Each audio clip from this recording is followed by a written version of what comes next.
What is minimalism? There are so many videos, blog posts, and books out there about how to declutter your home, list of things that minimalists no longer buy, and rules for frugal living. But there's an implied assumption that you know what minimalism is, and that may not necessarily be the case. So in this video, I want to go over the basics. A minimalism for beginners guide, if you will. Hi, my name is Peter Cook, and on this channel I post videos about slow living and minimalism. So if that's something you want more of in your life, please subscribe to the channel. In this video, we'll discuss 3 things. What is minimalism, the history of minimalism, and 3 tips to get started with minimalism. I've added these timestamps so you can easily navigate between the different sections. There are many definitions of minimalism, but at its core, they all share the same characteristics. Minimalism is about removing excess and distractions to create space for what's truly important. Minimalism is not just about getting rid of stuff. Decluttering is only a means to an end. The bigger goal is to be more intentional, to take control of your life, and have more time and space for that what's most essential to you. Minimalism is the antidote to the busy world we live in today, a world that celebrates consumerism. People who have it made flaunt their wealth on social media, and economic growth is dependent on consumer spending. So advertisers are vying for our attention wherever we go. Ads at bus stops, big banners on buildings, shops showcasing their most attractive goods in their windows. And it doesn't stop there. There's the ads on TV. And when we grab our phone, ads are mixed in with our Instagram feed and news articles. When we go shopping, there are the additional incentives of sales, one-click orders, and the ability to buy on credit. The message is always the same. Buy this thing and you will be happy and successful. But will you? Studies have shown that too much choice can be overwhelming, stall our decision-making, and negatively impact our sense of well-being. For example, a 2000 study found that when a group of shoppers were given the option to choose from an assortment of either 6 or 24 flavors of jam, they showed more interest in the larger assortment. But when the time came to purchase, the group who saw the small display were 10 times more likely to buy than those who saw the 24 jams. Other studies have since confirmed this idea of choice paralysis, and that increased choice decreases customer satisfaction. Jim Carrey famously said, "I think everybody should get rich and famous and do everything they ever dreamed of so they can see that that's not the answer." You could argue that that's easy for him to say. He's rich. But I'd counter, who would be better to tell us than someone who grew up poor and then accumulated wealth? Minimalism is a counter-movement to this constant pressure to accumulate material possessions. It emphasizes that by eliminating distractions and getting rid of life's excess, you can focus on things that are truly important. So you can find happiness, fulfillment, and freedom. This is what the term less is more means. Yet, it takes courage to step off the beaten path and break free from the norm. We are all influenced by our environment. We're social animals with a natural tendency to fit in and keep up with the Joneses. Adopting minimalism can be scary. That's why you need to have a strong why. For example, Joshua Becker, author of several books on minimalism, became a minimalist after he realized he had just spent hours cleaning out his garage at the expense of having quality time with his son. Why are you interested in minimalism? Minimalism isn't for everyone, and sometimes things have to get worse before we feel the need to change course. For some, it comes when they realize they have to work at a job they hate, to pay for things they don't need but are told they should want, to impress people they don't even like. In my case, the spark was replacing my couch and decluttering my apartment to paint the walls. If you want to learn the full story, check out my video How Minimalism Changed My Life, which I will link to up here. Learning about minimalism can be the first step to help lift the veil, so you can see clearly and make more intentional decisions in the future. Over the last decade or so, the minimalist lifestyle has become very popular. There's no shortage of books on the topic. Just to name a few, there's Goodbye Things by Fumio Sasaki, The Life-Changing Magic of Tidying Up by Marie Kondo, Essentialism by Greg McKeown, and The Joy of Less by Francine J.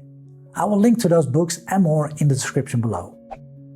There are also the Netflix documentaries by The Minimalists and Matt D'Avella, as well as many minimalist blogs and many great videos on YouTube.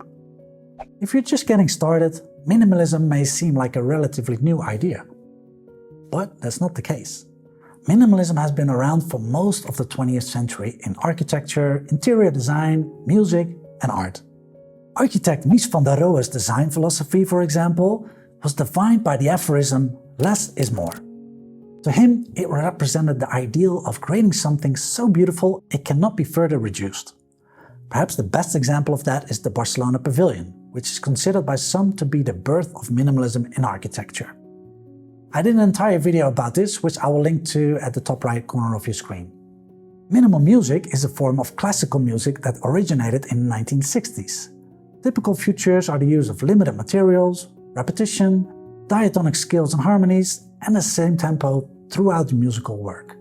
And in visual art, minimalism is an extreme form of abstract art that was developed in the USA in the 1960s. A typical minimalist artwork is composed of simple geometric shapes based on the square and the rectangle. Frank Stella, a minimalist painter, famously said, "What you see is what you see." When we think of art, it usually represents an aspect of the real world. You can look at a portrait made by Rembrandt and one by Picasso and notice there's a big difference in style. But they are alike in the sense that they both portray a human being. However, in minimalist art, no attempt is made to represent an outside reality. The form of the work is the reality.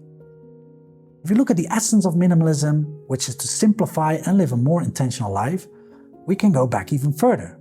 What do you think of this quote? "Everything nowadays is ultra. No one knows himself any longer. No one understands the element in which he moves and works. Young people are excited much too early and then carried away in the whirl of time." That could be said by someone describing our busy world today. Yet these words come from a letter German poet Johann Wolfgang von Goethe wrote to his friend the composer Zelter in 1825. And the ultra things he talks about in that letter are steamboats, express mail and railroads. Clearly, a simpler, meaningful life isn't just something that people crave today. Another example is that of the 8th century Buddhist known as Layman Pang. After his retirement, he worried about the spiritual dangers of his material possessions. So he took minimalism to the extreme, put all his stuff in a boat, floated it out to the middle of a lake, and sank it. Going back even further, you could argue that Jesus and Buddha were minimalists. The Bible says that Jesus didn't have a place to lay his head, and that he asks his disciples to leave everything to follow him. And Siddhartha Gautama left a life of wealth and privilege behind to become a monk and ultimately the Buddha, which means the enlightened one. So the ideas behind the minimalist lifestyle that's so popular today have deep roots. As you begin to eliminate possessions and distractions from your life, you'll find that the empty space creates headspace. Now you'll have more clarity when making decisions on how to spend your time in a meaningful way. It's great to get started with reading a book about decluttering or watching minimalist apartment makeover videos here on YouTube. That's how I started, and they're very inspiring. However, as you take your next step on the path of minimalism, I hope you find it helpful to know that there's so much more waiting for you that you can take inspiration from.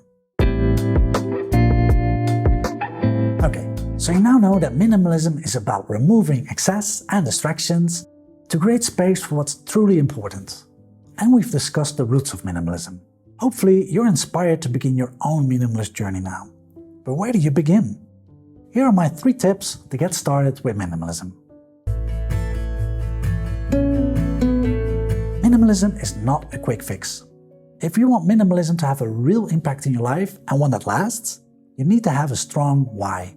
Why do you feel drawn to living a simpler life? Do you feel overwhelmed with all the stuff you own? Or are you short on time and as a result are not getting around to doing the things that matter to you the most? Not everyone comes to minimalism for the same reason, and it's important to know yours. Get a pen and a piece of paper, close your eyes and ask yourself, why do I want to make a change and live a more minimalist life? Then write it down. Then don't look at it for the rest of the day, just put it away and pick up the paper again tomorrow. Review your why, and maybe you have another insight, another good reason to add to what you wrote down before. Ultimately, minimalism is more a state of mind. There's no one right way to do it, And although decluttering your stuff is a great tool to gain clarity, it's not the end goal. To really experience that sense of joy and freedom that minimalism promises, you need to identify as a minimalist. James Clear explains this well in his book Atomic Habits. He differentiates between outcome-based habits and identity-based habits. With outcome-based habits, the focus is on what you want to achieve, a decluttered home, for example. With an identity-based habit, the focus is on who you wish to become. If you declutter and organize your living room once or twice, but don't challenge your beliefs about shopping and how it makes you feel, chances are that over the long run, minimalism is not going to stick. That's why it's so important to figure out your why.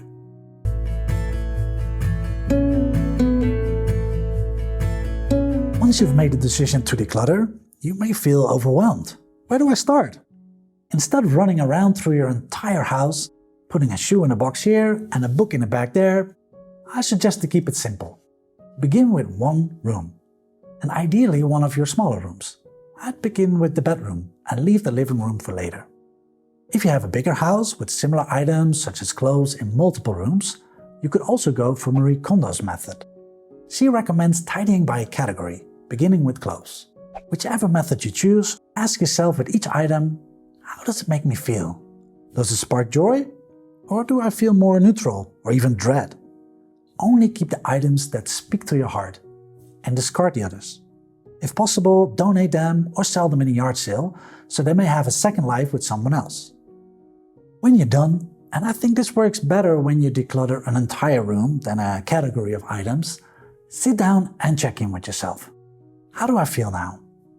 If it helps, walk back and forth between your now decluttered room and one of the still unorganized rooms. This is the moment to revisit your why. When you first wrote down your why, you took a leap of faith. You used your imagination to project yourself into the future and picture your life as a minimalist. Now is the time to put it to the test for the first time and see if minimalism has delivered on its promise. This will hopefully strengthen your resolve to become a minimalist. I remember how I felt after decluttering my first room. I noticed this feeling of spaciousness inside. It was a strange feeling. It made me slow down for a few days. I felt really good and peaceful, but I wasn't very productive. So be prepared for that. When you're done decluttering one room or category, you can move on to the next one. But what do you do once you have decluttered your entire living space? The key thing is to keep it tidy. There are many minimalist rules out there to help you with this, and I encourage you to do your own research on those. But one that is simple and easy to remember is one in, one out. This basically means that for each item you want to introduce into your living space, a similar item has to go. This ensures that you don't lose the extra space you just gained. If you are struggling with this, it might be helpful to view all items in your house as having a personality. They all have their own little wants and needs. It's a concept called the silent to-do list. I did a full video on this, which I will link to up here. When you realize that each item around you wants to be cared for, you quickly realize the importance of keeping the number of items you own under control. That's minimalism in a nutshell. I hope that you now have a better understanding of what minimalism is and how you can take your first steps to becoming a minimalist yourself. There's no one-size-fits-all mold for how to become a minimalist. It's a philosophy that you can learn from and implement into your life. I think in essence, many of us want the same. To live a simpler life with meaningful relationships and experiences. I find it inspirational to see so many people share their own take on minimalism online. Not all of us want to live in a 20 square meter apartment with just 30 possessions to our name. But it doesn't mean you can't make meaningful changes into your life by decluttering your stuff and getting more clarity on what's really important to you.